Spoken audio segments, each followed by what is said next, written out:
വേദിയിലിരിക്കുന്ന പ്രമുഖ വ്യക്തികൾക്കും നമ്മുടെ സദസ്സിലിരിക്കുന്ന സഹോദരങ്ങൾക്കും ആദ്യം തന്നെ ഗുഡ് മോർണിംഗ്. ഇവിടെ എൻ്റെ അനുഭവം പങ്കുവെക്കുക എന്ന് പറഞ്ഞപ്പോൾ ആദ്യം തന്നെ ബാബുവേട്ടൻ എന്നോട് എന്താ പറയുന്നത്, അനുഭവം കാണാതെ പഠിച്ചു വരരുത്, അതിനുള്ള സമയം ഞങ്ങൾക്കില്ല. പക്ഷെ ഞാൻ കാണാതെ പഠിച്ചു വന്നതല്ല. ഈ ഒരു മെക്സവൻ ഈ അത്തോളി തുടങ്ങുന്നതിന് മാസങ്ങൾക്ക് മുമ്പ് ഇത് അത്തോളി തുടങ്ങിയിരുന്നെങ്കിൽ എനിക്കും പങ്കെടുക്കാമായിരുന്നു എന്ന് ഞാൻ ഒരുപാട് ആഗ്രഹിച്ചിരുന്നു.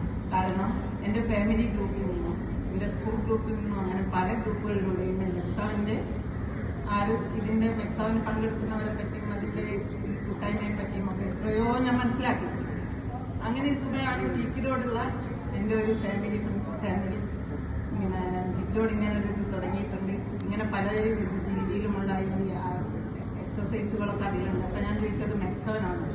എന്നാൽ എനിക്കൊന്നൊരു ചേരണം. അങ്ങനെ എന്നെ അവരാണ് ആദ്യമായിട്ട് ഈ മെക്സവനിലെ ഗ്രൂപ്പിലേക്ക് ആഡ് ചെയ്തത്. അന്ന് എനിക്ക് ഫോൺ ഉപയോഗിക്കാൻ പാടില്ല. കാരണം എന്റെ കഴുത്തിന്റെ ഡിസ്കിന് കംപ്ലൈന്റ് വന്നിട്ട് ഫോൺ ഉപയോഗിക്കരുത് എന്ന് ഡോക്ടർ കർശനമായിട്ട് നിർദ്ദേശിച്ച് ഫോണൊക്കെ ഒരു സൈഡിൽ വെച്ചിരിക്കുന്നതാണ്. എന്റെ ശരീരത്തെ കുറിച്ച് പറയുകയാണ്. 25 വർഷമായിട്ട് ഞാൻ അനുഭവിച്ചിരുന്ന പല അസുഖങ്ങളും, കറക്റ്റ് 25 വർഷം പല ഡോക്ടേഴ്സിനെയും കാണിച്ചിട്ട് എനിക്ക് യാതൊരു വ്യത്യാസവും ഉണ്ടായില്ല. ഞാൻ ഇംഗ്ലീഷ് കുറെ കുറിച്ചു, കുറെ ഹോമിയോ കുറിച്ചു, കുറെ ആയുർവേദം കുറിച്ചു. എന്നിട്ടും എനിക്ക് അന്ന് കഴിയാത്ത പല കാര്യങ്ങളും ഈ മെക്സനിലൂടെ എനിക്ക്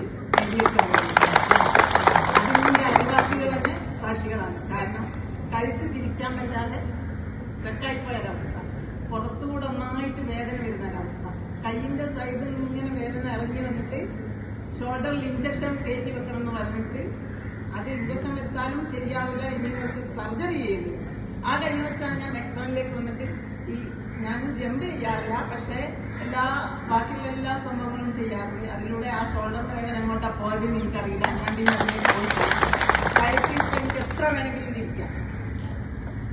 പുറം വേദനയില്ല, എനിക്ക് എന്റെ പണികളെല്ലാം ചെയ്യാൻ കഴിയുന്നുണ്ട്. പിന്നെ വീടിനുള്ളും പുറമൊക്കെ ഞാൻ നിന്നായിരുന്നു അടിച്ചു വരാം. കുഞ്ഞാൽ ഞാൻ അവിടെ ആയിപ്പോകും. കാരണം ഡിസ്ക് അന്നേരം തെറ്റും, ഇങ്ങോട്ടോ. പിന്നെ ഞാൻ അവിടെ സ്ട്രെക്കാവും. ഇപ്പൊ ഞാൻ കുനിഞ്ഞു നിന്നിട്ടാണ് എന്റെ വീടിന്റെ മുറ്റം മുഴുവൻ ഞാൻ വിളിച്ചതാണ്. പിന്നെ അലക്കും, നല്ലോണം കുഞ്ഞിൽ നിന്ന് അലക്കാൻ പറ്റുന്നുണ്ട്. പിന്നെ സ്റ്റെപ്പുകൾ കയറുമ്പോൾ ഭയങ്കര കിടപ്പായി. എന്നൊക്കെ പറഞ്ഞ എന്റെ വീടിന്റെ അവസ്ഥയിലേക്ക് ഞാൻ കയറാറില്ലായിരുന്നു കുറെ കാലങ്ങൾ. പിന്നെ ഇങ്ങനെ കുറച്ചെണ്ണം നടന്നാൽ ഇവിടുന്ന് റോഡ് വരെയൊക്കെ നടക്കുമ്പോഴേക്കും തുടങ്ങി എനിക്ക് ഭയങ്കര കത്തി. ഇതിനൊക്കെ ഞാൻ എത്രയോ ഡോക്ടേഴ്സിനെ കാണിച്ചതാണ്. പക്ഷെ എനിക്ക് അതിന് ഒരു ഇതുവരെ കിട്ടിയിട്ടില്ല. ഇപ്പൊ എനിക്ക് നല്ലോണം നടക്കാം. ഞാൻ അത്തോളി വരെ രാവിലെ ഹൈസ്കൂൾ വരെ നടന്നിട്ടാണ് ഞാൻ പറ്റുന്നത്. പക്ഷെ എനിക്ക് കിടക്കുന്നില്ല. ഇവിടെ വന്നുകൊണ്ടിരിക്കാൻ എന്റെ കാലൊന്ന് തിരിഞ്ഞു. അപ്പൊ ഡോക്ടർ പറഞ്ഞു ലിഗമെന്റ് തിരിഞ്ഞു പോയി. അതിനിപ്പോ എന്ത് ചെയ്യുന്ന MRI എടുക്കണം, അങ്ങനെ എന്നിപ്പോൾ ഡോക്ടർ പറഞ്ഞു വേണ്ട, നിങ്ങൾ ഈ ചെയ്യുന്ന എക്സസൈസ് തന്നെ ഈ നീര് വറ്റി കഴിഞ്ഞിട്ടൊന്ന് ചെയ്തു.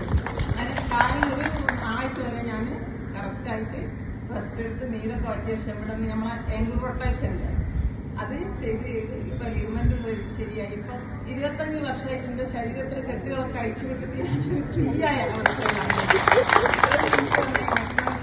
ഭാരവാഹികൾക്കും മെക്സോൺ നമ്മളെ ഇന്ത്യയിലേക്ക് എത്തിച്ചെന്ന സലാഹുദ്ദീൻ സാറിന് അങ്ങനെ ഒരു തോന്നൽ വരുത്തിയ ദൈവത്തിന്